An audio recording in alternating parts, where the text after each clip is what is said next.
ஓம் சக்தி. குரு வாழ்க, பங்காரம்மா வாழ்க. பங்காரு அம்மா கிட்ஸ் சேனலின் சார்பாக அனைத்து சக்திகளுக்கும் அன்பான வணக்கங்கள். செவ்வாடை தொண்டரான அண்ணன் சக்தி மணிகண்டன் அவர்கள் சென்னையில் இருந்து நம்முடன் இணைந்துள்ளார். அவர் சென்னையில் பணி செய்து வருகிறார். சிறு வயது முதலே அம்மாவால் ஈர்க்கப்பட்டு ஆன்மீக தொண்டு செய்து வருகிறார். ஓம் சக்தி. வணக்கம் அண்ணா. ஓம் சக்தி. குருவடி சரணம், திருவடி சரணம். குரு வாழ்க, பங்காரு அம்மா வாழ்க. இந்த கிட்ஸ் சேனலில் கலந்துரையாடலில் கலந்து கொள்வது பங்காரு அம்மாவுக்கு மிக நன்றியை தெரிவித்துக் கொள்கிறேன். ஓம் சக்தி. உங்களோட கேள்விகளை என்னோட கேட்கலாம் நீங்க. ஓம் சக்தி அண்ணா, உங்களுக்கு அம்மாவை பற்றி எப்படி தெரியும்? எந்த வயதில் அம்மாவின் ஆன்மீகத்திற்கு வந்தீங்க? அம்மா ஒரு 10 வருஷத்துக்கு முன்னாடியே என்னோட வீட்டுல அம்மா பத்தி தெரியாத ஒரு காலங்கள்ல ஒரு 10 வருஷத்துக்கு முன்னாடி ஆன்மீக ஜோதி என்னோட வீட்டுக்கு அம்மா வந்தாங்க. அப்போ மேல்மருவத்தூர்ன்ற ஊரோட பேர் மட்டும்தான் எனக்கு தெரியும். அப்போ எனக்கு தெரிஞ்சவங்க ஒருத்தவங்க சொன்னாங்க, இது மாதிரி மேல்மருவத்தூர்ல இருந்து ஆன்மீக ஜோதி எடுத்துட்டு வராங்க, உங்க வீட்டுல ஏத்திக்கோங்க, குடும்பத்துக்கு நல்லது, உங்க குடும்பமும் நல்லா இருக்கும் அப்படின்னு சொன்னாங்க. அப்ப என்னோட வீட்டுக்கு அம்மாவோட பக்தர்கள் எல்லாருமே வந்தாங்க. அவங்க ஆன்மீக ஜோதியில இருந்து எங்களோட இல்லத்துல ஜோதி ஏத்தி அவங்க மூலமந்திரம், குரு போற்றி எல்லாம் படிச்சு திருஷ்டி எடுத்தாங்க. அப்ப அவங்க அம்மாவோட பிரசாதமா மஞ்சள், குங்குமம், அம்மாவோட பாக்கெட் சைஸ் படம் ஒண்ணு கொடுத்தாங்க. அந்த படத்தை தான் நான் 10 வருஷமா வச்சு கும்பிட்டுட்டு இருக்கேன். அதுக்கப்புறம் தான் அம்மாவை பத்தி எனக்கு தெரிய வந்துச்சு. அப்ப முதல் முறையா நானும் என் நண்பனும் தான் அம்மாவை போய் பார்த்தோம். அதுக்கப்புறம் அம்மாவை பத்தி கொஞ்சம் கொஞ்சமா நான் தெரிஞ்சுக்க ஆரம்பிச்சேன். அம்மா ஆன்மீக இயக்கம் மேல்மருவத்தூர்ல இருக்கு, அம்மா இதெல்லாம் அங்க பண்றாங்க, மேல்மருவத்தூர்ல அம்மா பெண்களுக்கு முக்கியத்துவம் கொடுத்திருக்காங்க, ஏழை எளிய மக்கள், பாமர மக்களும் அம்மாவோட ஆன்மீகத்துல ஈடுபடணும் அப்படின்றதுக்காக அம்மா ஒரு மேல்மருவத்தூர்ன்ற ஸ்தலத்தை உருவாக்கி கொடுத்திருக்காங்கன்றது எனக்கு கொஞ்சம் கொஞ்சமா அம்மாவை பத்தி தெரிய ஆரம்பிச்சேன். அப்போ நான் கருவறைக்கு வருவேன். சின்ன வயசுல இருந்து எனக்கு தெய்வ வழிபாடுல ஈடுபாடு அதிகம். அப்ப முக்கியமா பெண் தெய்வங்கள் வழிபாடு, அம்பாள் வழிபாடுன்றது ஈடுபாடு அதிகமா இருந்துச்சு. அப்ப கருவறை அம்மன் மேல ரொம்ப ஒரு இஷ்டம். அம்மாவை பார்க்கும்போது அம்மா கிட்ட நின்னோன்னா அம்மா கண்ணை எடுக்க முடியாது அந்த இடத்துல இருந்து, அவ்வளவு அழகா அம்மா அலங்காரத்துல இருப்பாங்க. அப்படி இருக்கும்போது அம்மாவை பத்தி தெரிஞ்சுக்கும் போது குரு அம்மாவை பத்தியும் தெரிஞ்சுக்கணும்னு எனக்கு ஆசை வந்துச்சு. அப்ப என்னோட நண்பன் சொன்னா, அம்மாவை பத்தி அம்மா அம்மா தான் அம்மாவோட உருவமா இருக்காங்க, அம்மா தான் நம்மளுக்கு எல்லாமே செய்யறாங்க, அம்மா அவதாரமாகி வந்திருக்காங்க நம்மளுக்காக அப்படின்னு சொல்லி என் ஃப்ரெண்டு நிறைய சொன்னாங்க. அப்ப அவங்க வீட்டுல அம்மாவோட டிவோட்டி தான் எல்லாருமே. அப்ப அவங்க வீட்டுல வழிபாடு பண்ணும்போது அவங்க கிட்ட இந்த மூலமந்திரம் கத்துக்கிட்டேன். மூலமந்திரம் கூட எனக்கு தெரியாது அப்ப எல்லாம். அவங்க கிட்ட சொல்ல சொல்ல அவங்க வீட்டுல வழிபாடு பண்ணும்போது கூடவே சேர்ந்து மூலமந்திரம் கத்துக்கிட்டேன். எல்லா போற்றியுமே கொஞ்சம் கொஞ்சமா அம்மாவை பத்தி புரியறதுக்கு முன்னாடி இதெல்லாம் அம்மா ஒன்னா எனக்கு சொல்லி கொடுத்தாங்க. நானும் சொல்லி கத்துக்கிட்டேன். அதுக்கப்புறம் தான் அம்மாவை பத்தி புரிஞ்சுக்கிட்டு இப்ப 8 வருஷமா நான் அம்மா கிட்ட தொண்டு செஞ்சுக்கிட்டு இருக்கேன். சக்தி. ரொம்ப நன்றி அண்ணா, மிக சிறப்பா சொன்னீங்க. உங்க வாழ்க்கைக்கு அம்மா இப்படி வழிகாட்டினாங்கன்னா, படிக்கிற காலத்தில் அம்மா உங்ககிட்ட எதுவும் வலியுறுத்தி சொல்லியிருக்காங்களாண்ணா? கண்டிப்பா சக்தி. நான் சிறு வயதுல இருந்தே அம்மாவை நேர்ல பார்க்க கோயிலுக்கு வருவேன். அம்மாவோட ஆலய தரிசனங்களை பார்ப்பேன். அம்மாவை தரிசனம் பண்ணிட்டு நான் வீட்டுக்கு வந்துருவேன். மோஸ்ட்லி இந்த தொண்டு இதெல்லாம் அப்ப எனக்கு அம்மாவை பத்தி அவ்வளோ ஈடுபாடா தெரியல. அப்போ நான் ஸ்கூல் டைம்ல இருந்து அம்மாவோட அருள்வாக்க பின்பற்றி அதுல இருந்து ஸ்கூலு, காலேஜ் எல்லாமே அம்மா எனக்கு வழி நடத்திக்கிட்டே இருந்தாங்க. ஒரு விஷயத்துலயுமே இப்போ காலேஜ்ல எனக்கு சீட்டு கிடைக்காது அப்படின்ற விஷயத்துல கூட அம்மா எனக்கு கிடைக்க வச்சு அம்மா என்னை படிக்க வச்சாங்க இந்த நாள் வரைக்குமே. அப்ப எனக்கு வேலைக்கு போகும்போதும் நான் வீட்டுல இருந்து கிளம்பும் போதும் மூலமந்திரம் சொல்லியிருக்காங்க அம்மா. 9 முறை ஓம் சக்தி பராசக்தி சொல்லியிருக்காங்க. வேலையில இருந்து கிளம்பும் போதும் அம்மா ஓம் சக்தி பராசக்தி 9 முறை சொல்லியிருக்காங்க. எனக்கு வேலையில ஒரு பிரச்சனை இல்ல, நான் ஒரு தவறுதலா நான் ஏதோ ஒரு வேலை பிரச்சனை பண்ணிட்டேன் அப்படின்னா கூட அந்த இடத்துல என்னோட தவறுதாம்மா, அம்மா இதுல இருந்து என்னை காப்பாத்தி கொடுங்க அப்படின்னு சொல்லும் போது கூட அம்மா அந்த இடத்துலயுமே என்னோட எவ்வளவோ பிரச்சனைகளை சின்ன சின்ன விஷயமா அம்மா சால்வ் பண்ணி கொடுத்துருக்காங்க.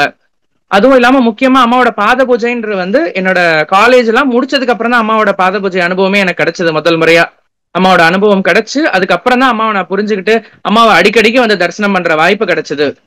அப்புறம் நம்மளுக்கு எந்த பிரச்சனை வரும்போது அம்மா சொல்லியிருக்காங்க, ஓம் சக்தி டாலர் நீ கழுத்துல போட்டிருக்கணும் எப்பவுமே. அந்த ஓம் சக்தி டாலரை நீ கையில எடுத்து வச்சு நீ உனக்கு என்ன மனக்குழப்பம் வந்தாலுமே அதை நீ ஒரு நிமிஷம் எடுத்து வச்சு நீ யோசிச்ச உனக்கு அப்படின்ற போது உனக்கு தெளிவு கிடைக்கும் அப்படின்னு அம்மா சொல்லியிருக்காங்க. அதை நான் எல்லா விஷயத்துலயுமே என்னோட எவ்வளவு ப்ராப்ளம்ஸ் வரும்போது அதை நான் வச்சு என்னோட ப்ராப்ளம் சால்வ் பண்ணி கொடுத்துருக்காங்க, அம்மா கொடுத்துருக்காங்க. ஸ்கூல் டைம்ல இருந்து பாத்தீங்கன்னா அம்மாவோட டாலர் எப்பவுமே கழுத்துல போட்டுக்கிட்டே இருப்பேன். அதுக்கப்புறம் நான் வேலைக்கு போகணும், நான் ஒரு கம்பெனில வேலைக்கு சேர்ந்தப்ப அப்ப என்னோட தப்பாலதான் ஒரு சின்ன விஷயத்துல எனக்கு வேலை போறதும் இல்லாம எனக்கு ஹையர் அபிஷியலா இருந்த ஒரு மேனேஜருக்குமே வேலை போற விஷயத்துல ஒரு பெரிய ப்ராப்ளம் ஆயிடுச்சு. அப்படி இருக்கும்போது நான் என்ன பண்ணேன் அப்படின்னா, அம்மாட்ட வேண்டிக்கிட்டேன், அம்மா என்னோட தவறுதலால நான் என்னோட கவனக்குறைவால நான் தப்பு பண்ணிட்டேம்மா, இதனால யாருக்கும் எந்த பாதிப்பும் வராம நீங்க தான் நடத்தி கொடுக்கணும் அப்படின்னு சொல்லும்போது என்னோட ஹையர் அபிஷியல்லாம் ரொம்ப எல்லாரும் கூப்பிட்டு மீட்டிங் எல்லாம் வச்சு பேசினாங்க. இது மாதிரி நீ பண்ண தப்பு எங்க எல்லாருக்குமே வந்து பாதிப்பு உண்டாக்குது அப்படின்னு சொல்லிட்டு. அப்ப ஆபீஸ்ல என்னோட டேபிள் டெஸ்க்டாப் முன்னாடி அம்மாவோட படம் வச்சிருப்பேன் எப்பவுமே. அப்ப நான் வேண்டிக்கிட்டு இருக்கேன் அம்மா கிட்ட. அப்ப என்னோட ஹையர் அபிஷியல் மேனேஜர் வந்து என்னை தாண்டி போகும்போது, உன்னோட இஷ்ட தெய்வத்தை வேண்டிக்கோ, அவங்க காப்பாத்தணும் அப்படின்னு சொல்லிட்டு போவாரு. அவருக்கு அம்மா மேல நாட்டம் இல்ல அதிகமா. அவருக்கு அம்மாவை பத்தி தெரியும், அம்மாவை பத்தி நான் சொல்லியிருக்கேன், அவருக்கு அவ்வளவா நாட்டம் கிடையாது.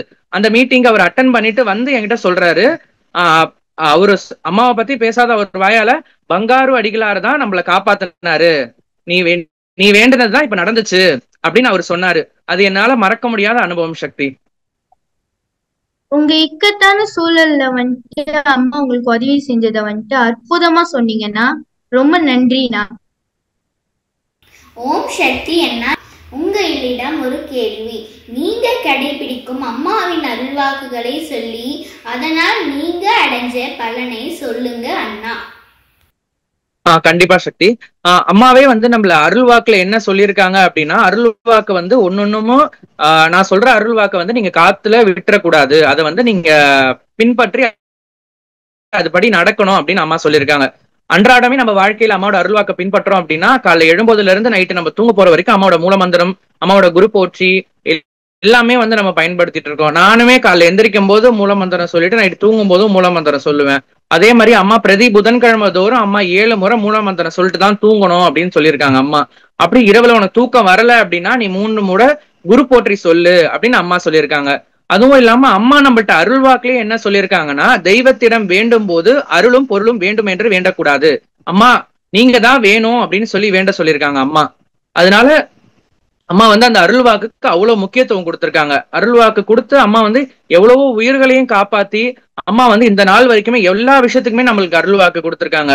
இப்ப நாளைக்கு இன்னும் 1000 வருஷங்களுக்கு நம்மளோட மேல்மருவத்தூர் ஆதிபராசக்தி சித்தர்பீடம் நடத்துறதுக்கும் அம்மா எல்லா வாழ்க்கையில எல்லாருக்குமே வந்து அருள்வாக்கு வந்து ஃபுல்லாவே அம்மா கொடுத்திருக்காங்க நம்மளுக்கு. அம்மாவோட திருவாய் மலர்ந்து அருள்னது பாத்தீங்கன்னா மூலமந்திரம் அம்மா சொல்லியிருக்காங்க. அந்த மூலமந்திரத்தை நீங்க ஒவ்வொரு வாட்டியுமே சொல்லும் போது அம்மா என்ன சொல்லியிருக்காங்கன்னா, ஒரு கோழி வந்து தன் குஞ்சுகளை வந்து எப்படி சிறகைக்குள்ள வச்சு அடகாக்குமோ அது மாதிரி என்னோட சிறகுக்குள்ள நீங்க இருக்கீங்க, என்னோட படுவது அடியாயினும் இருப்பது என் மடியே அப்படின்னு அம்மா சொல்லியிருக்க மாதிரி நம்ம எவ்வளவோ பிரச்சனைகள் வந்தாலும் அவ்வளவு பிரச்சனையில இருந்து மீட்டு எடுக்கிறது அம்மா தான். அப்ப எனக்கு வந்து அம்மா கொடுத்த அருள்வாக்குல பெரிய விஷயம் அப்படின்னு பாத்தீங்கன்னா, என்னோட அப்பாவுக்கு வந்து உடல்நிலை சரியில்லாம இருந்துச்சு. அவங்க வந்து கொஞ்சம் சில காலங்கள் வந்து அவங்க மது பழக்கத்துக்கு இருந்த மது குடிச்சு வந்ததுனால அவர் உடல்நலத்துக்கு பாதிப்பு ஏற்பட்டதுனால நான் அம்மா கிட்ட வேண்டுதலுமா அதுதான் அதிகமா இருந்துச்சு. ஆலயத்துக்கு வரும்போதெல்லாம் அம்மா அவங்க உடல்நிலையை சரி பண்ணி கொடுங்க, அவரை வந்து அவரு தான் எங்களுக்கு எல்லாமே, அவரை நீங்க சரி பண்ணி கொடுங்கம்மா அப்படின்னு சொல்லும் போது அம்மா சொன்ன அந்த அருள்வாக்கு புத்தகத்துல இருந்து நான் அந்த அருள்வாக்கு எடுத்தேன். அம்மா வந்து சோடால வந்து சாத்துக்குடி, ஆரஞ்சு, லெமன் இது மூணுத்துலயுமே 3த்துல ஒரு பங்கு கலந்து குலுக்கி கொடுக்கணும் அவங்களுக்கு, நாளடைவுல அந்த குடியோட பழக்கம் அவங்களுக்கு மறந்து போயிடும் அம்மா சொல்லியிருக்காங்க. இதை நான் வந்து எங்க அம்மா கிட்டயும் சொன்னேன், அம்மா இது மாதிரி அப்பாவுக்கு செஞ்சு கொடுக்கலாம், அவங்க வந்து இதை வந்து அவங்க மறந்துடுவாங்க அப்படின்னு சொல்லும் போது நானும் எங்க அம்மாவும் சேர்ந்து அப்பாவுக்கு செஞ்சு கொடுத்தோம். அது மாதிரி அம்மா சொன்னாங்க அருள்வாக்குல, நீங்க இதை வந்து கரெக்டா கடைபிடிச்சீங்கன்னா உங்களுக்கு சரியாயிடும் அப்படின்னு சொல்லும் போது அதை வச்சு நாங்க அவங்களுக்கு கொடுத்தோம். அவங்களுக்கு உடம்பு நல்லா பூரணமா சரியாயிடுச்சு. அவங்களுக்கு அப்பாவுக்கு வந்து கொஞ்சம் கொஞ்சமா அவங்களுக்கு கல்லீரல்ல பாதிக்கப்பட்டதுனால அப்பாவுக்கு ஒரு நோயா வர ஆரம்பிச்சது, மஞ்சள் காமால வர ஆரம்பிச்சது. அதுக்கப்புறம் கல்லீரல்ல வந்து நீர் கோர்த்துட்டு அவங்களுக்கு பாதிப்பு இருந்துச்சு. எனக்கு வந்து என்ன பண்றது அப்படின்னே ஒரு விஷயமாவே தெரியல. அப்பா அம்மா கிட்டதான் நான் எல்லாத்தையுமே ஒப்படைச்சேன். அம்மா நீங்க தான் பாத்துக்கணும், எனக்கு வேற வேற கதியே இல்லம்மா, நீங்க தான் பாத்துக்கணும், நீங்க தான் அவர் உடல்நிலையை சரி பண்ணி கொடுக்கணும் அப்படின்னு சொல்லும் போது அம்மா கிட்ட வந்து அவரை கூட்டு வந்து நிப்பாட்டினேன். அப்ப அம்மாட்ட வேண்டிக்கிட்டேன், அம்மா அவர் வந்து செவ்வாடையோட அவரை வந்து உங்ககிட்ட கூட்டு வரமா, மேல்மருவத்தூர் மண்ணை மிதிக்க வைக்கிற, அவர் வந்து இது வரைக்கும் மேல்மருவத்தூர் மண்ணை மிதிச்சது இல்ல, அவரை மேல்மருவத்தூர் மண்ணை மிதிக்க வைக்கிறமா, நீங்க சரி பண்ணி கொடுங்க அப்படின்னு சொல்லி அம்மா கிட்ட வேண்டிக்கிட்டு அவரை கூட்டு வந்து அம்மா முன்னாடி நிப்பாட்டினா இப்ப அவர் வந்து பூரணமா குணமாயிக்கிட்டே வராரு அம்மாவோட அருளால. என்ன நான் வந்து அம்மா கொடுத்த அருள்வாக்க கடைபிடிச்சு என் குடும்பத்தையே அம்மா இப்ப காப்பாத்தி கொடுத்திருக்காங்க சக்தி. ஓம் சக்தி. ரொம்ப அழகா அம்மாவோட அருள்வாக்குகளை எங்களிடம் பகிர்ந்து கொண்டீங்க, ரொம்ப நன்றி. ஓம் சக்தி அண்ணா, நீங்க நம்ம அம்மா சேனல்ல தொண்டு செஞ்சுட்டு வரீங்க. இந்த தொண்டில் உங்களுக்கு நடந்த அற்புதங்களை ஷேர் பண்ண முடியுமாண்ணா? ஓகே சக்தி, கண்டிப்பா. நம்ம மேல்மருவத்தூர் அம்மாவோட சித்தர்பீட அபிஷியல் சேனல்ல 5 இயர்ஸ் அம்மாக்கு தொண்டு செஞ்சுக்கிட்டு வரேன். அந்த தொண்டுனால எனக்கு அம்மா எவ்வளவோ அற்புதங்கள் நிகழ்த்தி இருக்காங்க. விழா காலங்கள், ஆடிப்புற விழா, சித்ரா பௌர்ணமி விழா, அம்மாவோட அவதார பெருமங்கல விழா, 3 நாட்கள் எல்லாமே வந்து மேல்மருவத்தூர் அங்கதான் இருப்போம் அம்மா கிட்ட. அம்மா வந்து அந்த சின்ன சின்ன தொண்டு, அவங்களுக்கு கேமரா எடுத்துட்டு போய் கொடுக்கறது, அந்த இடத்துல வந்து அந்த கேமரா வந்து அம்மாவை படம் பிடிக்கிற கேமராவை வந்து பக்கத்துலயே இருந்து பாத்துக்க கூடியது எல்லாமே வந்து லைவ்ல அவங்களுக்கு வந்து இப்ப அவங்க கேமராமேன்ஸ்க்கு வந்து சட்டுன்னு அவங்களுக்கு இன்ஃபர்மேஷன்ஸ் போய் சேராது இல்லையா? அதுல பக்கத்துல இருந்து நாங்க லைவ்ல இருந்து அவங்களுக்கு எல்லாமே எடுத்து சொல்லுவோம். அவங்களும் அதுக்கேற்ற மாதிரி அம்மாவோட சின்ன சின்ன விஷயங்கள் எல்லாம், அம்மாவோட போட்டோஸ், அம்மாவை பண்ற செய்கைகள் எல்லாம் கேப்சர் பண்ணுவாங்க.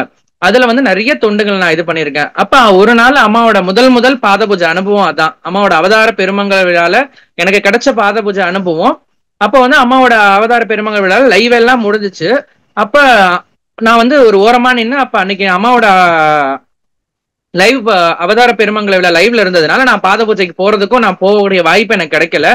அப்போ ஒரு ஓரமா நின்று அம்மாவை தரிசனம் பண்ணிட்டு இருக்கேன். அப்போ ஒரு சக்தி வந்து ஒரு பண்ருட்டியை சேர்ந்த ஒரு சக்தி ஒருத்தவங்க, அவங்க வந்து அந்த இடத்துல நின்று அம்மாக்கு பாத பூஜைக்காக போக முடியும் லைன்ல வந்து அவங்கள விடல அப்படின்னு சொல்லிட்டு நின்றுட்டு இருந்தாங்க. அப்ப அவங்க கிட்ட கேட்டோம், சக்தி இந்த மாதிரி எதுக்காக இங்க நிக்கிறீங்க அப்படின்னு சொல்லி கேட்கும்போது, நான் பாத பூஜைக்கு போனேன், அந்த லைன்ல வந்து அந்த பக்கம் ஸ்டாப் பண்ணிட்டாங்க, என்ன அனுமதிக்கல அப்படின்னு சொன்னாங்க. நான் சொன்னேன், சக்தி நீங்க பாத பூஜைக்கு போகும்போது எங்களையும் கூட்டு போறீங்களா அப்படின்னு சொல்லி கேட்டோம். ஏன்னா முதல் முறையா அம்மா கிட்ட பாத பூஜை போகும்போது அவதார பெருமங்களா விழா பாத பூஜைன்றது ரொம்ப பெருசு. அம்மா சொல்லியிருக்காங்க, அவதார திருநாள்ல அம்மாவோட தரிசனத்தை கண்டிப்பா நீ பாத்துறணும் ஒரு வாட்டியாவது அப்படின்னு அம்மா சொல்லியிருக்காங்க. அன்னைக்கு வந்து அவங்க கிட்ட கேட்டோம், இது மாதிரி எங்களை கூட்டு போறீங்களா சக்தி அப்படின்னு சொல்லப்ப, கண்டிப்பா, ஆனா அம்மாவோட பார்க்க போகும்போது குரு காணிக்கை வச்சுதான் அம்மாவை பார்க்கணும், ஏன்னா அம்மா குரு காணிக்கைக்கு அவ்வளவு மகத்துவம் சொல்லியிருக்காங்க. அப்ப அவங்க கூட போகும்போது அந்த லைன் கிட்ட எங்களை வந்து எங்களையுமே அனுமதிக்கல. ஏன்னா அம்மா கிட்ட அந்த கூட்ட நெரிசல் அதிகமா இருந்ததுல அனுமதிக்கல. அப்புறம் அதுக்கப்புறம் கூட்ட நெரிசல் கம்மியா இருக்கும் நாங்க சொன்னோம் அவங்க கிட்ட, இது மாதிரி நாங்க வந்து அம்மாவோட டிஜிட்டல் தொண்டு செஞ்சுட்டு இருந்தோம், எங்களை வந்து கொஞ்சம் அனுமதிங்க, நாங்க அடுத்து வந்து டிஜிட்டல் தொண்டுக்கு போகணும், எங்களுக்கு கொஞ்சம் அனுமதிங்க அப்படின்னு சொல்லவும், அவங்க எங்களை அவங்களோட சேர்த்து அவங்க 3 பேரும் அழைச்சு அம்மாவோட பாதத்தை தொட்டு வணங்குற பாக்கியம் எங்களுக்கு கிடைச்சது அவதார பெருமங்கல விழால. வெளியே அம்மாவை பார்த்துட்டு வந்த உடனே அவங்க சொல்றாங்க, உங்களாலதான் சக்தி எனக்கு அம்மாவோட பாத பூஜை பண்ற வாய்ப்பு கிடைச்சது அப்படின்னு சொல்லிட்டு. உடனே நான் திருப்பி அவங்க கிட்ட சொன்னேன், சக்தி நீங்க இல்லைன்னா கண்டிப்பா அம்மாவோட பாத பூஜை அனுபவம் எனக்கு கிடைச்சிருக்காது, எனக்கு கிடைச்சதுலேயே பாத பூஜை அனுபவத்திலே இது பெரிய அனுபவம் சக்தி அம்மா கிட்ட. நான் டிஜிட்டல் தொண்டுல இருந்து அம்மா எனக்கு கொடுத்த பெரிய அற்புதம்னா இதுதான் கண்டிப்பா சொல்லுவேன் சக்தி. ஓம் சக்தி. ரொம்ப அருமையான அனுபவம் அண்ணா. உங்களுக்கு எங்களுக்கு சொன்னதுக்கு மிக்க நன்றி. நீங்கள் எத்தனை வருஷம் சக்தி மாலை போட்டு இருக்கீங்க? இருமுடி செலுத்தும் நேரங்களில் உங்களுக்கு கிடைத்த அனுபவம் பற்றி பகிர முடியுமாண்ணா? கண்டிப்பா சக்தி. அம்மா கிட்ட வந்து 8 வருஷமா நான் அம்மாவோட தொண்டுல இருக்கேன். 6 வருஷம் நான் அம்மாவோட இருமுடி மாலை போட்டு வந்துட்டு இருக்கேன். அந்த 6 வருஷத்துலயுமே நாங்க வந்து அம்மாவோட விரத காலங்கள் பார்த்தா எல்லாருமே அம்மா சொல்லியிருக்காங்க 3 நாட்கள் 5 நாட்கள் விரதம் சொல்லியிருக்காங்க. ஆனா எனக்கு வந்து அம்மாவோட அதிக நாட்கள் மாலை போடணும் அப்படின்றது ஒரு ஆசை. அதனால வந்து எப்பவுமே நாங்க போற நாட்கள்ல பார்த்தா வருஷம் மாட்டு பொங்கல் அப்பதான் அம்மா கிட்ட மாலை செலுத்த வருவோம். அதுக்கு முன்னாடி 20 நாட்களுக்கு முன்னாடியே மாலை போட்டுருவோம். மன்றத்துல போய் அம்மா சொன்ன வழிமுறைப்படி மாலை போட்டு நானும் என் குடும்பமும் மாலை போட்டுருவோம். அதுக்கப்புறம் ஜனவரி 14 மாட்டு பொங்கல் அப்பதான் எப்பவுமே வருவோம். அப்ப வருஷம் வரும்போது போன வருஷத்துக்கு முன்னாடி வருஷம் எங்க கூட வேன்ல ஒரு வயசான பாட்டி ஒருத்தவங்க வந்தாங்க. அவங்க வந்து அம்மா மேல பக்தி, அவங்களுக்கு மாலை போட்டு வராங்க. அப்பதான் அவங்க அப்ப வரும்போது அவங்க சொன்னாங்க, அவங்களால நடக்கவே முடியல. அப்ப எங்க மன்ற தலைவி அம்மா சொன்னாங்க அவங்க கிட்ட, இது மாதிரி நீங்க நடந்து வர முடியுமா, ஏன்னா அங்க லாஸ்ட்ல இறங்கி நடந்து வரணும், கோவில் ஆலயம் வரைக்கும் வரணும், உங்களால நடந்து வர முடியுமான்னு அவங்க சொன்னாங்க. அம்மா கிட்ட நான் மாலை போட்டு வரேன், கண்டிப்பா நடந்து வருவேன் அப்படின்னாங்க. அவங்க வேனை விட்டு ஒரு 4 எட்டு எடுத்து வச்சாங்க. அவங்களால முடியல, சுத்தமா நடக்க முடியல. அப்ப சரி அவங்களால இதுக்கு மேல நடக்க முடியாது அப்படின்னு தெரிஞ்ச போது என்னோட குடும்பத்தை எல்லாருமே லைன்ல அமைச்சிட்டு அவங்கள கூப்பிட்டு ஒரு ஆட்டோல நம்மளோட சித்தர் பீடத்துல 3ஆம் நம்பர் கேட்ல கூட்டு வருவாங்க இல்லையா, அந்த வீல் சேர் இருக்கும் இல்லையா, அந்த இடத்துல வச்சு அவங்கள கூட்டு போய் அவங்களுக்கு உண்டான இடத்துல இருமுடியை அவங்களுக்கு செலுத்திட்டு கருவறை கிட்ட அவங்கள கூட்டு போய் நிப்பாட்டணும். கருவறை கிட்டையுமே அம்மா கிட்ட காலியா இருந்துச்சு. அவங்களும் நானும் மட்டும்தான் நிக்கிறோம். நிக்கும் போது அவங்க அம்மா கிட்ட கண்ணீர் மழுக வேண்டி அவங்களும் நானும் அந்த இடத்துல மாலை செலுத்திடுறோம். மாலை செலுத்திட்டு திருப்பி அவங்கள கூட்டு வர போகும்போது அப்ப அவங்களா சொன்னாங்க, குருப்பீடத்துக்கு முன்னாடி நிப்பாட்டு அப்படின்னு சொன்னா, குருப்பீடத்துக்கு முன்னாடி அவங்கள வீல் சேர்லயே நிப்பாட்டிட்டு நானும் உட்காந்து மூலமந்திரம் படிக்கக்கூடிய வாய்ப்பு எனக்கு கிடைச்சது. அந்த அபிஷேக டைம்ல எனக்கு மூலமந்திரம் படிக்கிற வாய்ப்பு கிடைச்சது. அதுக்கப்புறம் இந்த வருடம் நான் சக்தி மாலை செலுத்த வரும்போது கூட வந்த சக்திங்க கிட்ட கேட்டேன், அந்த பாட்டி வரலைங்களா, அவங்க எதனால வரல அப்படின்னு சொல்லி கேட்கும்போது அவங்க வந்து லாஸ்ட் இயர் வந்து அம்மா கிட்ட வந்தாங்க, அதுதான் அவங்க அதுக்கப்புறம் அம்மாவோட திருவடியை அடைஞ்சிட்டாங்க அப்படின்றது எனக்கு கேட்டுச்சு. அவங்க சொல்லவும் எனக்கு ரொம்ப கஷ்டமாவும் இருந்துச்சு. ஒரு பக்கம் அம்மா இப்படி ஒரு வாய்ப்பை கொடுத்தாங்கன்ற போது, அவங்களுக்கு கடைசியா அம்மா கிட்ட சேர்க்கக்கூடிய வாய்ப்பை கொடுத்தாங்கன்னும் போது சந்தோஷமா இருக்கு. அம்மா வந்து பெண்களோட 7 நிலைய சொல்லியிருக்காங்க. ஒரு பெண் வந்து மகளாகிறாள், தாயாகிறாள், மனைவி ஆகிறாள், பாட்டி ஆகிறாள், பக்தி ஆகிறாள், பராசக்தி ஆகிறாள்ன்ற 7 நிலையை அம்மா சொல்லியிருக்காங்க. அந்த 6 நிலையில இருந்து அவங்க 7வது நிலையை அடையிறதுக்கு அம்மா கிட்ட வந்தாங்க, கடைசியா அதுதான் வந்தாங்கன்னும் போது எனக்கு அது கிடைச்ச பெரிய அனுபவம். இருமுடி மாலை சக்தி மாலையில எனக்கு கிடைச்ச பெரிய அனுபவம் அது. சக்தி அம்மா வந்து இந்த தொண்டுக்கு எவ்வளவு பெரிய பலன் கொடுத்திருக்காங்க அப்படின்னும் போது, அவங்கள திருப்பி வண்டியில கொண்டு போய் வேன்ல கொண்டு போய் விடும்போது அவங்க வந்து என்கிட்ட கண்ணீர் மழுக அழுதாங்க. அவங்க என்ன அப்படின்னா, என்னால வர முடியாது, என் வீட்லயே எல்லாரும் என்ன கூட்டு போக சொன்னப்ப யாருமே என்ன கூட்டு போல, அதனாலதான் நான் தனியா வந்தேன். அப்படி இருக்கும்போது அம்மாவை கூட்டு போய் காமிச்சதுக்கு எனக்கு நன்றி சொன்னாங்க. நான் எனக்கு இல்ல, அம்மாவுக்கு சொல்லுங்க அப்படின்னு சொன்னா போது அவங்க ரொம்பவுமே சந்தோஷப்பட்டு ஆனந்த கண்ணீரே அவங்க ஆனந்த கண்ணீர்லயே அவங்க அழுதாங்க. அப்படிப்பட்ட வாய்ப்பை அம்மா இருமுடி டைம்ல எனக்கு கொடுத்தாங்க. அது ரொம்ப நான் பெரிய சந்தோஷமா நினைக்கிறேன், அம்மா கொடுத்த வாய்ப்பை. ரொம்ப அற்புதமான அனுபவம் அண்ணா. உங்களுக்கு எங்க கிட்ட ஷேர் பண்ணதுக்கு நன்றி அண்ணா. ஓம் சக்தி அண்ணா, இன்னைக்கு விஞ்ஞானத்தால் நிறைய நம்ம பழக்க வழக்கங்கள்ல மாற்றங்கள் வந்திருக்கு. அம்மா சொல்லியிருக்கிற வழிமுறையில மாற்ற முடியுமா அண்ணா? இத நடைமுறைக்கு கொண்டு வருவது எப்படி அண்ணா? இப்ப நம்மளோட விஞ்ஞான வளர்ச்சியில பாத்தீங்கன்னா நிறைய விஞ்ஞான வளர்ச்சி நிறைய வந்துட்டு இருக்கு. அந்த விஞ்ஞான வளர்ச்சியில ஒரு கண்டுபிடிப்பாதான் இப்ப நம்ம வந்து மொபைல்ல நம்ம பேசிக்கிட்டு இருக்கோம் இல்லையா? அதுல வந்து அம்மா விஞ்ஞான வளர்ச்சியை பத்தி என்ன நிறைய சொல்லியிருக்காங்க அப்படின்னா, ஆன்மீகத்தோட வேகம் வந்து நன்மை தரும், விஞ்ஞானத்தின் வேகம் வந்து அழிவை தரும் அப்படின்னு அம்மா சொல்லியிருக்காங்க. விஞ்ஞானத்தால எவ்வளவோ நம்ம கண்டுபிடிச்சிருக்கோம், பைக்கு, காரு, ஏரோப்ளைன் எவ்வளவோ கண்டுபிடிச்சிருக்கோம். நம்ம அரை மணி நேரத்துல செய்யக்கூடிய வேலையை 5 நிமிஷத்துல செய்யலாம் அப்படின்னும் போது விஞ்ஞானத்தோட வளர்ச்சி நம்மளுக்கு வேகமா இருந்து நம்மளுக்கு வந்து நிறைய நம்ம டைமை சேவ் பண்ணி கொடுக்குது. ஆனா அதுவும் இல்லாம அதுக்கு பின்னாடி வர பின் விளைவுகளை நம்ம யோசிக்கிறது கிடையாது. அம்மா வந்து விஞ்ஞானத்தை வந்து என்ன சொல்லியிருக்காங்க அப்படின்னா, இயற்கை என்னதான் விஞ்ஞானத்தை நம்ம கண்டுபிடிச்சாலும் அது இயற்கையோட ஒன்றிதான் வரும் அப்படின்னு அம்மா சொல்லியிருக்காங்க. இப்ப ஒரு ஏரோப்ளைன் எடுத்துக்கிட்டீங்கன்னா கூட அந்த ஏரோப்ளைன் காத்துல பறக்குதுன்னா அது காற்றோட விசை இருக்கிறதுனாலதான் பறக்குது கண்டிப்பா. அப்ப அம்மா பஞ்சபூதத்துல அம்மா இயற்கை இல்லாம விஞ்ஞானம் கிடையாது அப்படின்னு சொல்லியிருக்காங்க. இப்ப விஞ்ஞானத்துல வந்து நம்ம கண்டுபிடிப்பது இப்ப பாத்தீங்கன்னா மொபைல் போனு, நம்ம டிவி, இதுக்கே நம்ம வந்து அடிமையாகிட்டு இருக்கோம். இப்ப இருக்க சின்ன பசங்க எல்லாம், உங்களை மாதிரி சின்ன பசங்க எல்லாம் பாத்தீங்கன்னா மொபைல், டிவி, போனு, சின்ன குழந்தையில இருந்து என்ன பண்றாங்க, அம்மா வந்து சாப்பாடு ஊட்டும் போகும்போது பசங்க அடம் பிடிக்கிறாங்க அப்படின்னு சொல்லி மொபைல்ல ஏதாவது கார்ட்டூன்ஸை போட்டு கையில கொடுத்துட்றாங்க. அப்படி இல்லாம பசங்க பழக்கிறதே கிடையாது. அந்த போனை பார்த்தாதான் பசங்க சாப்பிடுறாங்க. நீங்களும் கண்டிப்பா போனை பார்த்து தானே சாப்பிடுவீங்க. அப்படி இருக்கும்போது இப்ப நானுமே சரி மொபைலை பார்த்து நிறைய பழக்கம், மொபைலை பார்த்துக்கிட்டே சாப்பிடுறது, டிராவலிங், நம்ம பஸ் டைம்ல ட்ரெயின் டைம்ல டிராவலிங் பண்ணும்போது போன் யூஸ் பண்றது, அப்படி இருக்கிறதுனால நம்ம வந்து நம்ம பக்கத்துல இருக்கவங்க கூட பேசுற டைம் கூட குறைஞ்சு போயிடுது. அம்மா அதுதான் சொல்றாங்க, நம்ம வந்து குடும்பத்துக்கு முக்கியத்துவம் கொடுக்கணும், தாய் தந்தைக்கு முக்கியத்துவம் கொடுக்கணும் அப்படின்னு அம்மா சொல்லியிருக்காங்க. விஞ்ஞான வளர்ச்சியில நம்ம வந்து போனை அதிகமா யூஸ் பண்றதுனால அம்மா என்ன சொல்லியிருக்காங்கன்னா,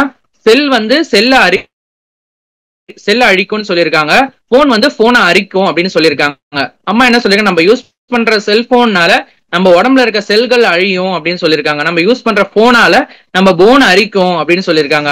நம்ம கையில நம்ம போன் யூஸ் பண்றோம் சரி, அதனால நம்ம உடம்புக்கு பாதிப்பு வருமான்னு கேட்டா கண்டிப்பா வரும். அம்மா வந்து இதெல்லாம் இருந்துதான் அம்மா சொல்லியிருக்காங்க, இயற்கை தான் இறை அப்படின்னு சொல்லியிருக்காங்க. விஞ்ஞானம் வந்து வளர்ச்சி தேவைதான், ஆனா நம்மளுக்கு வந்து இயற்கையும் தேவை. விஞ்ஞான வளர்ச்சி இருக்கும்போது இயற்கை இருந்தா மட்டும்தான் விஞ்ஞான வளர்ச்சி அடைய முடியும்.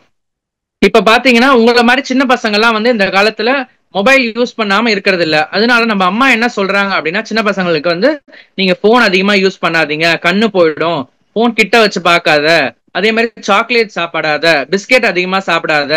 அதனாலதான் அம்மா வந்து நிறைய குழந்தைங்களுக்கு சொல்றது அதுதான் சொல்லுவாங்க அருள்வாக்குல. இப்ப எங்களை மாதிரி பசங்க கிட்டயுமே அம்மா சொல்றது, மொபைலையே பார்த்துட்டு இருக்காத அடிக்கடிக்கு, அப்படின்னு டிவியே அதிகமா பார்க்காத அப்படின்னு நிறைய அம்மா நம்மளுக்கு அருள்வாக்குலயுமே சொல்றாங்க. எல்லாருக்கிட்டுமே குழந்தைகள் எல்லாம் பார்க்கும்போது அம்மா அதுதான் சொல்றாங்க, சாக்லேட் சாப்பிடாத, ஐஸ்கிரீம் சாப்பிடாத அப்படின்னு சொல்லிட்டு அம்மா நிறைய சொல்றாங்க நம்மளுக்கு. அதுவும் இல்லாம பழைய காலத்துல இருந்த மாதிரி இப்ப பார்த்தா ஃபுட், நம்மளோட ஃபுட் ஹேபிட்ஸ், நம்மளோட ஃபுட் வந்து எல்லாமே டோட்டலா சேஞ்ச் ஆயிடுச்சு. நம்ம பழைய காலத்துல இப்ப வந்து எல்லா பசங்களுமே நம்ம விரும்பி சாப்பிடுறதுன்னு பார்த்தா நம்ம எல்லாருமே பீஸா பர்கர் இது மாதிரி தான் நம்ம விரும்பி சாப்பிடுறோம். ஆனா அது வந்து நம்ம உடலுக்கு ஆரோக்கியம் கிடையாது. அம்மா சொல்றாங்க நீங்க வந்து எவ்வளவு ப்ரிசர்வேட்டிவ் எடுத்துக்கிறீங்களோ உடம்புல இருக்க ப்ரிசர்வேட்டிவ் போயிடும் அப்படின்னு அம்மா சொல்லியிருக்காங்க. அப்போ பழைய காலத்துல இருந்து நீர் ஆகாரம், கஞ்சி, மோர், பானகம் இது மாதிரி அம்மா எடுத்துக்க சொல்லியிருக்காங்க. இயற்கை உணவுகளை அம்மா எடுத்துக்க சொல்லியிருக்காங்க. எடுக்கிறது நமக்கும் நல்லது, நம்ம உடம்புக்கும் நல்லது. நம்ம உடம்பு நம்ம ஆன்மாவை எவ்வளவு சுத்தமா வச்சுக்கிறோம், அதே மாதிரி நம்ம உடம்ப சுத்தமா வச்சுக்கணும் போது நம்ம உடம்புக்கு இதெல்லாம் கொடுத்தா மட்டும்தான் நம்ம உடம்பும் நல்லா இருக்கும். இல்ல நோய் வந்துடும், நொடி வந்துடும் அப்படின்னு சொல்லியிருக்காங்க. நோய் அதிகமா நம்ம விஞ்ஞானம் அதிகமாவ நோய்களும் அதிகமாயிட்டே இருக்கு இல்ல. அதனால நீங்க வந்து நம்ம எல்லாருமே வந்து மொபைல் யூஸ் பண்றதை கம்மி பண்ணிக்கலாம். வெளி உணவுகளை சாப்பிடுறது, இயற்கை உணவுகளை சாப்பிடுறதை நம்ம அதிகமா வச்சுக்கலாம். அம்மா சொல்றாங்க அருள்வாக்குல தினமும் காலைல எந்திரிச்ச உடனே ஒரு வேப்பில ஒரு துளசி சாப்பிட்டா உடலுக்கு நல்லது அப்படின்னு சொல்றாங்க அம்மா. அதே மாதிரி இயற்கை சிறுதானிய உணவுகள் கஞ்சி வச்சு அம்மா குடிக்க சொல்லியிருக்காங்க. அதுக்காகவே அம்மா வந்து நிறைய கஞ்சி வகைகள்ல மருந்து புக்கே கொடுத்துருக்காங்க அம்மா நம்மளுக்கு. அதை வாங்கி நம்ம படிச்சு நம்ம டெய்லி நம்மளோட அன்றாட ரொட்டீன்ஸ்ல வந்து நம்ம அதை சேர்த்துக்கிட்டு பண்ணலாம். சக்தி, உங்களை மாதிரி குட்டீஸும் வந்து சாக்லேட்ஸ் அதிகமா சாப்பிடாதீங்க. இப்ப இயற்கை நம்ம விஞ்ஞான வளர்ச்சியில இருந்து அம்மாவோட அருள்வாக்க பின்பற்றி நம்ம வந்து நடைமுறை கொண்டு வர்றதுக்கு என்ன பண்ணலாம் அப்படின்னா, ஃபர்ஸ்ட் நம்ம உணவு பழக்க வழக்கங்களை நம்ம மாத்தலாம். நம்ம வந்து அன்றாடம் வந்து நம்ம எவ்வளவோ ஜங்க் ஃபுட்ஸ் நம்ம வந்து வெளி உணவுகளை நிறைய எடுத்துக்கிட்டு இருக்கோம். அதுக்கு பதில் வந்து அம்மா சொல்கிற வந்து அம்மா சிறுதானிய கஞ்சி, அதுக்கு பதில் இப்ப குழந்தைங்க எல்லாம் பாத்தீங்கன்னா சாக்லேட்ஸ் அதிகமா சாப்பிடுறாங்க இல்லையா, அவங்க வந்து தேன் முட்டாய், கடல முட்டாய், அதுவும் இல்லாம அந்த பொரி உருண்டை, அது மாதிரி அம்மா வந்து இயற்கை உணவுகள் நிறைய சொல்றாங்க. இப்ப நம்ம மேல்மருவத்தூர் சித்தர் பீடத்தை எடுத்துக்கிட்டோம்னா அம்மா அன்னதானத்துல சேர்க்கிற எல்லாமே வந்து நம்மளுக்கு இயற்கை உணவா தான் இருக்கும். அம்மா ஒரு ஸ்வீட் கொடுக்குறாங்க அப்படின்னா கூட அது வந்து அம்மா வந்து கவுனி அரிசி, குதிரவாளி அரிசி அப்படிதான் நம்மளுக்கு எல்லாமே கொடுக்குறாங்க. அது மாதிரி நம்ம வீட்டுல நம்ம உணவு செய்யும் போதும் சிறுதானிய உணவுகளை சேர்த்துக்கலாம். சேர்த்து நம்மளுக்கு குழந்தைங்களுக்கு கொடுக்கும்போது குழந்தைங்க ஆரோக்கியமாவும் இருப்பாங்க. அதே மாதிரி நம்ம மொபைல் யூஸ் பண்ற டைம் பாத்தீங்கன்னா இப்ப எல்லா பசங்களுமே மொபைலை கையில வச்சுட்டு யூஸ் பண்றதுனால அவங்க ஒரு லோன்லினஸ் தனியா ஃபீல் பண்றாங்க. யாரு கூடயுமே பேசுறதுக்கு கூட அவங்களுக்கு டைம் இல்லாதனால லோன்லினஸ் ஃபீல் பண்ணி அவங்க வந்து நிறைய பிரச்சனைகள் அவங்க மொபைல்லே அடிக்ட் ஆகுறதுனால நிறைய பிரச்சனைகளை அவங்க வந்து ஃபேஸ் பண்றாங்க. இதுக்காக நம்ம என்ன பண்ணலாம் அப்படின்னா, நம்மளுக்கு ஒரு மென்டாரை சூஸ் பண்ணி அவங்க கிட்ட நம்ம ஃப்ரீயா பேசலாம். டைம் கிடைக்கும் போது அவங்க கிட்ட பேசலாம். தனியா நம்ம வாக்கிங் மாதிரி போகலாம், பசங்களோட விளையாடலாம். நம்ம சின்ன உங்களை மாதிரி சின்ன பசங்க நிறைய அந்த காலத்துல விளையாடுவாங்க. ஓடி பிடிச்சு விளையாடுவாங்க, நொண்டி, நிறைய விளையாட்டுகள், கிரிக்கெட் விளையாடுவாங்க, கண்ணாமூச்சி விளையாடுவாங்க, நிறைய விளையாட்டுகள்லாம் விளையாடுவாங்க. ஆனா இப்ப அது எல்லாமே குறைஞ்சு போச்சு.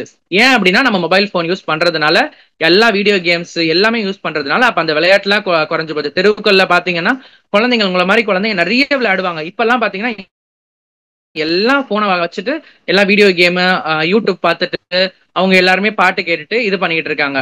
இப்ப நம்ம அந்த விஞ்ஞான வளர்ச்சியிலுமே நம்ம வந்து அம்மாவோட அருள்வாக்க கொண்டு வரோம் அப்படின்னா, யூடியூப் சேனல் நம்ம அம்மாவோட மேல்மருவத்தூர் சித்தர்பீடம் யூடியூப் சேனல் இருக்கு. அம்மா அதுல நிறைய நம்மளுக்காக அருள்வாக்கு கொடுத்துருக்காங்க, நிறைய மருத்துவம் கொடுத்துருக்காங்க.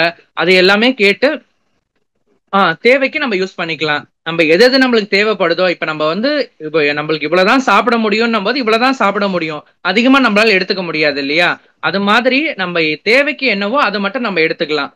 அப்படி எடுத்தா மட்டுமே நம்ம வந்து விஞ்ஞான வளர்ச்சியில இருந்து அம்மா சொல்ற அருள்வாக்க கடைபிடிச்சு அழிவை தவிர்க்க முடியும். இப்ப நானுமே ஃபர்ஸ்ட் டெய்லி ஒரு பாக்கெட் பிஸ்கெட் இல்லாம காஃபியே குடிக்க மாட்டேன். இப்ப வந்து அம்மா சொல்லியிருக்கிறதுனால அருள்வாக்குல பிஸ்கெட் அதிகமா சாப்பிடக்கூடாது, அதனால உடல் மந்தப்பட்டுரும் அப்படின்னு அம்மா சொன்னதுனால உங்களை மாதிரி குட்டீஸ் எல்லாம் வந்து பிஸ்கெட் அதிகமா சாப்பிடாம இயற்கையிலேயே பிஸ்கெட்ஸ் நிறைய செய்யறாங்க. இப்ப கேழ்வரகு, கம்பு, சோளம் இத மாதிரி வச்சு பிஸ்கெட் செய்யறாங்க. அதெல்லாம் நம்ம சாப்பிட்டா நம்ம உடலுக்கு வந்து நல்லது நம்மளுக்கு. இப்ப நார்மலா நம்ம கிட்ட கிடைக்கிற பிஸ்கெட்ஸ் எல்லாம் பாத்தீங்கன்னா மைதா அதிகமா இருக்கும், அதுல ப்ரிசர்வேட்டிவ்ஸ் இருக்கும், அதுல வந்து கெமிக்கல்ஸ் அவங்க வந்து கலக்கறதுனால நம்ம உடலுக்கு பாதிப்பு வரும். உங்களை மாதிரி குட்டீஸுமே வந்து பிஸ்கெட்ஸ் எல்லாம் சாப்பிடறது கம்மி பண்ணிட்டு அம்மா சொன்ன இயற்கை உணவுகளை சாப்பிடலாம். அண்ணா, விஞ்ஞானத்தால் மாற்றப்பட்டிருக்க இந்த பழக்கத்தை தடுக்கிறதுக்காக அம்மா சொன்ன வழிமுறையில நீங்க ரொம்ப அருமையா எங்களுக்கு சொன்னீங்க அண்ணா. இதை நாங்க கண்டிப்பா ஃபாலோ பண்ணுவோம். அம்மாவோட செல்ல பிள்ளையா மாறுறதுக்கு நீங்க வழிகள் சொன்னதுக்கு நன்றி அண்ணா. ஓம் சக்தி அண்ணா, உங்களிடம் ஒரு கேள்வி. அம்மா சொல்கிற அருள்வாக்குகளால் எத்தனையோ உயிர்கள் காப்பாற்றப்பட்டிருக்கு. இது போன்ற அம்மா அருள்வாக்கை பின்பற்றி உங்கள் வாழ்க்கையில் நடந்த மறக்க முடியாத நிகழ்வு ஏதாவது இருக்குதா அண்ணா? கண்டிப்பாமா. ஆஹ் என்னோட லைஃப்ல வந்து பாத்தீங்கன்னா அம்மாவோட அருள்வாக்கு எல்லா விஷயத்திலயுமே நான் அம்மாவோட அருள்வாக்கு நான் வந்து ஒரு கஷ்டத்துல இருந்தாலும் ஒரு ஏதோ ஒரு இதுவா ஃபீல் பண்ணாலுமே அம்மாவோட அருள்வாக்கு தான் எனக்கு ஒரு பூஸ்ட் மாதிரி இருக்கும். அப்படி இருக்கும்போது என்னோட அக்கா வந்து பிரெக்னன்சி டைம்ல எங்க வீட்ல இருந்தாங்க. அவங்களோட வளகாப்பு முடிச்சுட்டு எங்க வீட்ல இருந்தாங்க. அந்த 8th மந்த்ல இருந்து 10th மந்த் வரைக்குமே நான் வந்து நிறைய விஷயங்கள் அம்மாவோட விஷயங்கள் எல்லாமே அவங்ககிட்ட சொல்லுவேன். அவங்க வந்து அம்மா கிட்ட வந்ததில்லை, இது வரைக்கும் மேல்மருவத்தூர் வந்ததில்ல. ஆனா அம்மானா பிடிக்கும் அவங்களுக்கு, கருவர் அம்மானா ரொம்ப பிடிக்கும். எல்லாமே அம்மாவோட வழிபாடு அம்மாவோட மந்திரங்கள்லாம் அவங்க சொல்லுவாங்க. அப்ப நான் நிறைய அம்மா பத்தி அவங்ககிட்ட சொல்லுவேன். அம்மா வந்து டாக்டரால முடியாத விஷயத்தையுமே அம்மா வந்து நடத்தி காமிச்சிருக்காங்க, செத்தவங்களையும் அம்மா பிழைக்க வச்சிருக்காங்க அப்படின்னு நிறைய விஷயம் கூட நான் அவங்ககிட்ட சொல்லிட்டே இருப்பேன். அவங்க பிரெக்னெண்டா இருக்கும்போது 9th மந்த்ல அவங்க பிரெக்னெண்டா இருக்கும்போது நிறைய விஷயம் சொல்லியிருக்கேன். அப்ப வந்து ஒரு வாட்டி என்னாச்சு அப்படின்னா, அவங்கள செக்அப் கூட்டு போகும்போது ஹாஸ்பிட்டல்ல அட்மிட் பண்ணிட்டாங்க. அது மாதிரி டெலிவரி வந்து இன்னொரு 2 டேஸ்ல உங்களுக்கு டெலிவரி ஆயிடும், அதனால நீங்க வந்து அட்மிட் ஆயிடுங்க அப்படின்னு சொல்லும் போது, எங்களுக்கோ இன்னும் டேட் 15 நாள் இருக்கு, டெலிவரி டேட் டாக்டர் கொடுத்த டேட் 15 நாள் இருக்கு. அப்படின்னும் போது நான் யோசிச்சுட்டே இருக்கேன், அம்மா நீங்க தாம்மா துணையா இருக்கணும், ஏன்னா எனக்கு லீவும் கொடுக்கலாமா ஆபீஸ்ல அப்படின்னு சொல்லும் போது, என் பணியை நீ செய், உன் பணியை நான் பார்த்துக் கொள்கிறேன் அப்படின்ற மாதிரி அம்மா இருக்கிறேன் அந்த ஒரு வேர்டை மட்டும் தான் நான் எப்பவுமே சொல்லுவேன். எங்க அக்கா ஹாஸ்பிட்டல் போகும்போதும் நான் வந்து அம்மாவோட புக்கு மந்திர நூலு, அம்மாவோட சக்தி ஒளி எல்லாமே அவங்க கூட கொடுத்துட்டு தான் அமிச்சேன். ஏன்னா நான் அந்த இடத்துல அவங்க கூட பக்கத்துல இருக்க முடியாது, அம்மா தான் பக்கத்துல இருக்கணும், அம்மா தான் அவங்களுக்கு துணையா இருக்கணும், அம்மா தான் அவங்களுக்கு தெம்பு கொடுக்கணும் அப்படின்றதுனால அவங்க கூட அம்மா பேக்ல அந்த மந்திர நூல் புக்கு எல்லாமே வச்சு நான் கொடுத்து அமுச்சு விட்டேன். அப்போ வந்து April 5th அவங்களுக்கு பாப்பா பிறக்குது அப்படின்னா, April 4th வந்து எனக்கு வந்து ஆபீஸ்ல நைட் ஷிஃப்ட் இருந்துச்சு சக்தி, நைட் ஷிஃப்ட் இருந்துச்சு. அதனால வந்து நான் வந்து ஆபீஸ்ல உட்காந்து வேலை செய்யவும் என்னால முடியல. அவங்கள வந்து லேபர் வார்டு கூட்டு போயிட்டதுனால நான் உட்காந்து என்னடா சாப்பிட்டு வந்துட்டு ஆபீஸ்ல உட்காந்து வேலையும் செய்ய முடியல. அங்க என்ன நடக்குதோ, அம்மா நீங்க தான் துணையா இருக்கணும், நானும் என் நண்பனும் உட்காந்து அம்மா கிட்ட மூலமந்திரம் சொல்லி குருநூத்திட்டு படிச்சுக்கிட்டே இருக்கோம். அப்போ வந்து அங்க அவங்க வந்து அவங்களும் அம்மாவை பத்தி கேட்டு அம்மாவோட ஈடுபாடா இருந்தாங்க. அம்மா கிட்ட நிறைய அம்மாவோட மூலமந்திரம் அவங்க சொல்லுவாங்க. அம்மாவோட குருநூத்தி 8, அம்மாவோட கருவறை 108 எல்லாமே அவங்க ஏன் கூட உட்காந்து வழிபாட்டுல படிப்பாங்க. அப்ப அவங்கள லேபர் வார்டுக்குள்ள கூட்டு போனேன்னு என்ன பண்ணிட்டாங்க, அவங்களுக்கு நார்மல் டெலிவரி தான் சக்தி. பாப்பா வரும்போது என்ன பண்ணிட்டாங்க, அவங்க மயக்கம் போட்டுட்டாங்களாம். பாப்பா டெலிவரி ஆகுற டைம்ல அவங்க மயக்கம் போட்டுட்டதுனால பாப்பா வெளியே வர்றதுக்கு கஷ்டமாயிடும் அப்படின்னு டாக்டர் பேசினது அவங்க காதுல விழுந்திருக்கு. அப்போ வந்து அவங்க கண்ணீர் விட்டுருக்காங்க, அம்மா நீங்க தான் எனக்கு துணையா இருந்து எனக்கு பாப்பா நல்லபடியா வெளியே வர வச்சு கொடுக்கணுமா நீங்க தான் அப்படின்னு சொல்லும் போது, அம்மா நம்ம அருள்வாக்குல சொல்லியிருக்காங்க இல்லையா, பெண்கள் வந்து ஏதோ உலகத்தோட ஏதோ ஒரு மூலையில ஒரு பெண் வந்து என்ன நினைச்சு ஒரு கண்ணீர் சிந்தினாலும் அதுக்கு நான் வந்து உறுதுணையா நிப்பேன், அவங்க கூட நான் நிப்பேன்னு அம்மா சொல்லியிருக்காங்க இல்லையா. அவங்க அந்த நிமிஷத்துக்கு அவங்க நினைச்சதுக்கு, நான் வேண்டின வேண்டுதலுக்கு அம்மா போனாங்களோ இல்லையோ, அவங்க அந்த நிமிஷத்துக்கு விட்ட ஒரு கண்ணீருக்கு அம்மா அந்த இடத்துல அவங்க தலைமாட்டுல சிவப்பு வேட்டியோட உடம்பு ஃபுல்லா ஈரத்தோட அம்மா வேர்வை சொட்ட சொட்ட வேப்பில கையேந்திட்டு அங்க நார்மல் டெலிவரிக்கு எல்லாம் பண்ணிட்டு இருந்த டாக்டருக்கு அம்மா அசஸ் பண்றாங்க, ஒன்னொன்னுத்தையுமே இப்படி பண்ணணும் அப்படி பண்ணணும் அம்மா சொல்லி அவங்க தலைமாட்டில் நின்னது அந்த இடத்துல அவங்க உணர்ந்திருக்காங்க. அப்படின்னு சொல்லிட்டு அவங்க லேபர் வார்டு முடிச்சுட்டு வெளியே நார்மல் வார்டுக்கு மாத்ததுக்கு அப்புறம் எங்க அக்கா சொன்னாங்க, அவங்க வந்து அம்மா நேர்ல வந்து கூட அவங்க அம்மாவை பார்த்தது கிடையாது. அவங்களுக்கு வந்து கருவர் அம்மா மேல ரொம்ப பிடிக்கும். ஆனா குரு அம்மா அந்த இடத்துல வந்து நின்னு அவங்களுக்கு வேப்பிலை கையேந்தி வந்துட்டு டாக்டருக்கு எல்லாமே அவங்க அசஸ் பண்ணி அந்த டெலிவரி நல்லபடியா முடிச்சு கொடுத்து தாயும் செய்யும் நலமா இருந்தது. ரொம்ப சந்தோஷம், என்னால மறக்க முடியாத அம்மா நடத்தின அற்புதம் சக்தி. அம்மா நான் நினைக்கிறேன் அந்த வேர்டுக்கு வந்து அம்மா எனக்கு கொடுத்த அனுபவம் சக்தி. கண்டிப்பா அவங்க பாத்தீங்கன்னா இப்ப அந்த இக்கட்டான சூழ்நிலையிலுமே அவங்களுக்கு வந்து இப்ப பிரசவம்ன்றது என்ன சொல்லுவாங்க, எல்லா பெண்ணுக்குமே பிரசவம்ன்றது என்ன சொல்லுவாங்கன்னா மறுபிறவி அப்படின்னு சொல்லுவாங்க இல்லையா. அப்ப அந்த சூழ்நிலையில அம்மாவை அவங்க கண்ணீர் மழுக கூப்பிட்டதுனால அம்மா அந்த இடத்துல வந்து நின்று அவங்களுக்கு எல்லாத்தையுமே நல்லபடியா சரி பண்ணி கொடுத்து தாயும் செய்ய நலமாக்குனாங்க இல்லையா. அதே மாதிரி நம்மளுக்கு எவ்வளவோ பிரச்சனைகள் வரும், எவ்வளவோ இக்கட்டான சூழ்நிலையில வரும். இப்ப உங்களை மாதிரி குட்டீஸ் எல்லாம் வந்து பாத்தீங்கன்னா சின்ன சின்ன சாக்லேட்ஸ்க்கு அது மாதிரிலாம் கூட நம்ம எல்லாம் அடம் பிடிப்போம். வீட்டுல அம்மா கிட்ட அடம் பிடிப்போம், இந்த மாதிரி சாக்லேட் வேணும், எனக்கு பேக் வேணும், எனக்கு இது வாங்கி கொடுங்க அது வாங்கி கொடுங்கன்னு அடம் பிடிப்போம். நம்ம எதா இருந்தாலுமே அம்மா கிட்ட கூட கேட்கலாம், அம்மா கிட்டயே அடம் பிடிச்சு கேட்டாலும் அம்மா வாங்கி கொடுப்பாங்க நம்மளுக்கு. அப்ப வந்து நீங்க அம்மா கிட்ட எந்த ஒரு விஷயம்னாலும் அம்மா கிட்ட சொன்னீங்க அப்படின்னா அம்மா வந்து இறங்கி வந்து நம்மளுக்கு செய்யக்கூடிய தெய்வம். நம்மளுக்கு அவதாரமாகி வந்திருக்க நம்ம பங்காரு தெய்வம் வந்து நம்மளுக்கு எந்த விஷயம்னாலும் அவங்க வந்து உடனே நம்மளுக்கு வந்து நடத்தி கொடுப்பாங்க, எந்த சிச்சுவேஷன்னாலும் நம்மளுக்கு நடத்தி கொடுப்பாங்க. அதே மாதிரி நீங்க வந்து என்ன விஷயம்னாலும் அம்மா கிட்ட கேட்டீங்கனாலும் அம்மா வந்து கண்டிப்பா நடத்தி கொடுப்பாங்க. அம்மா வந்து மிகவும் அற்புதமாக சொன்னீங்க. ஆபத்து காலத்துல பங்காரம்மான்னு கூப்பிட்டா ஓடோடி வந்து காப்பாத்துவாங்க என்றத மிகவும் அற்புதமா அழகா சொன்னீங்க. நன்றி. ஓம் சக்தி அண்ணா, உங்களை மாதிரி இளைஞர்லாம் இப்போ வந்துட்டு தவறான வழியில போயிட்டு இருக்காங்க. ஆனா நீங்க அம்மா சொல்ற வழியில தான் ஃபாலோ பண்றீங்கன்னா ரொம்ப தேங்க்யூ. நீங்க சொன்ன வழிமுறை எல்லாத்தையுமே நாங்க கிட்ஸ் எல்லாருமே கண்டிப்பா ஃபாலோ பண்ணோம்னா, எங்களுக்காக நீங்க டைம் ஸ்பெண்ட் பண்ணி அம்மாவோட அற்புதங்களை பற்றி சொன்னதுக்கு ரொம்ப நன்றி அண்ணா. ஓம் சக்தி. இப்ப உங்களை மாதிரி குட்டீஸ் எல்லாம் பாத்தீங்கன்னா, நம்ம வந்து நம்மளால என்ன முடியுமோ, உங்களால என்ன முடியுமோ அந்த சின்ன சின்ன தொண்டுகளை நீங்க செஞ்சுட்டே வரலாம். இப்போ உங்க வீட்டுல அன்றாட நீங்க வழிபாடு காலைல எந்திரிச்சு நம்ம வந்து மூலமந்திரம் சொல்லிட்டு வீட்டுல சின்ன சின்ன அம்மா கிட்ட கேட்டு நீங்க அம்மாக்கு பூ வாங்கி ஒரே ஒரு ரோஜா வச்சாலுமே அம்மா நம்மளோட மனசுதான் அம்மா எதிர்பார்க்கறாங்க. அந்த நீங்க வச்சு வழிபாடு உங்களால முடிஞ்சது ஒரு மூலமந்திரம், ஒரு குரு போற்றி, எது வேணா நீங்க அம்மா கிட்ட சொல்லி நீங்க வந்து உங்களோட அன்றாட வழிபாடை நீங்க நடத்தலாம். அன்றாட வழிபாடு நீங்க பண்றதுனால இப்ப அமாவாசை பௌர்ணமி நாட்கள்லாம் வழிபாடு பண்றதுனால நம்மளோட எப்படி ஒரு பாத்திரத்தை நம்ம தொலைக்கி சுத்தம் பண்ணி வைக்கிறதுனால அந்த பாத்திரம் நம்மளுக்கு ஈயம் போட்டு நல்லா இருக்கோ, அதே மாதிரி நம்ம மனசை சுத்தப்படுத்தணும். இப்ப நம்ம வெளியே அழுக்கா இருந்தா நம்ம கழுவிடலாம், சோப் போட்டு கழுவலாம், தேய்ச்சு கழுவலாம். அப்ப நம்ம மனசுன்றது நம்ம கழுவ முடியாது இல்லையா? அப்படி அந்த மனசுக்கு நம்ம கழுவணும் அப்படின்னு பாத்தீங்கன்னா நம்மளோட ஆன்மீகத்துல ஈடுபட்டா மட்டும்தான் நம்மளால கழுவ முடியும். ஆன்மீகத்துல ஈடுபட்டா மட்டும் பத்தாது. ஆன்மீகத்துல ஈடுபட்டு அம்மா கொடுத்திருக்க மந்திரங்கள், அம்மாவோட அருள்வாக்க நம்ம வந்து மனசுக்குள்ள போட்டு நம்ம கழுவிக்கிட்டே வரோம் நம்ம மனசு. அப்பதான் நம்ம மனசு சுத்தமா இருக்கும். அப்ப அம்மாவை நோக்கி மட்டும் நம்ம மனசு போவோம். நம்ம எந்த ஒரு டிஸ்ட்ராக்ஷன்ஸ் இல்லாம அம்மாவை நோக்கி மனசு போகும்போது தியானம், அம்மாவோட குரு வழிபாடு இதெல்லாம் பண்றதுனால நம்மளோட ஆன்மா வந்து பக்குவப்படும்.